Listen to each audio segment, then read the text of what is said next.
Charleston Homes blog. My name's Jim Nickman. I'm the Director of Production at Charleston Homes. And this is Dan Graves, one of our sales associates here at Charleston Homes. Today we want to talk to you a little bit about what to look for in lot selection.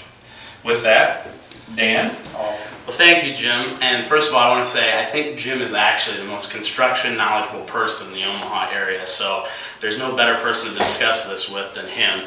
But the first thing I want to hit off on is actually location. It's not just a myth, it actually applies to you and your home buying process. We're currently building in over 40 different neighborhoods in the Omaha area, be it Northwest Omaha, Southwest Omaha, Bellevue, Gretna, Papillion, La Vista. Did I leave anything out? I think there's probably a few more in there that we probably can't even remember right So the now. first determination you're going to want to make is where exactly am I going to build my house? I think the second one after that is determining what type of house you're going to be. You're going to build, I'm sorry, but typically you're going to get to a two-story or a ranch, and there are different footprints associated with both plans. Jim, what other items would you consider? As you're looking at this, Dan's absolutely correct. The footprint of the house is one of the crucial factors that you're looking at. The side yard setbacks, that's going to be extremely important. A lot of subdivisions will have a 5-foot side yard. Some subdivisions have a 7-foot side yard, and even other subdivisions do a percentage of the lot width. This information can all be found in the covenants, which you can generally get online. You'll want to know all these factors prior to starting the process and figuring out. What would be really disheartening is to find a lot that you actually fall in love with, but then we find out we cannot build on that lot.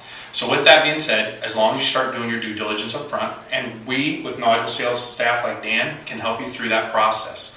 At Charleston Homes, we not only are going to meet with you at the beginning of the process when Dan's out there actually helping you find a lot, we're also going to have, once you find that lot, production will review it on our end to make sure that the lot's going to meet those setbacks and those requirements. Exactly. We'll look at things, making sure that there's no encroachments, things that there is no power lines, or there's going to be pedestals or fire hydrants for that matter in the middle of your driveway. That'd be a pretty big inconvenience. Bummer, man. So definitely. Yeah. Well, Jim, I think the next issue is basically, there's 3 different types of lot. You've got the flat, you've got the walkout, and you've got a daylight. Can you explain the difference between the 3 of those? Yeah, and I might be able to do this on the board a little bit too to help you, and we may actually go out to a couple lots to show you what they are.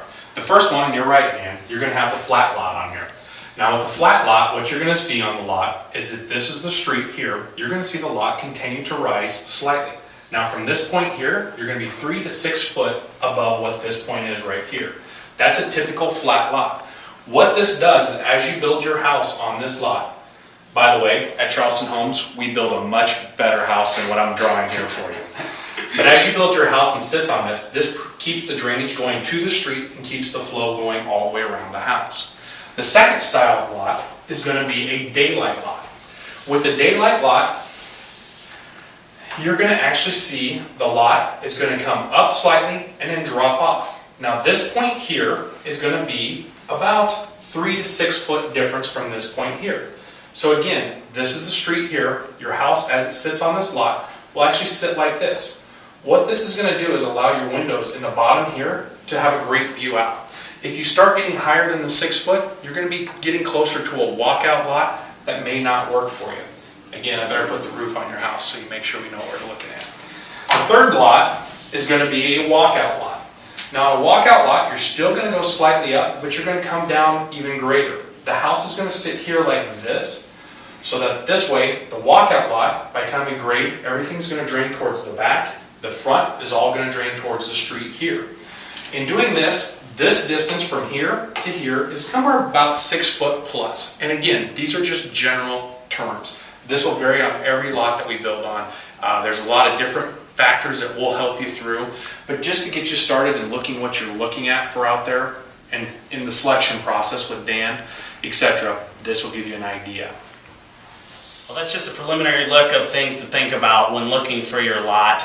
If you have more questions, please contact one of our sales agents, or you can visit us on the web at www.charlestonhomesomaha.com. Thanks for watching.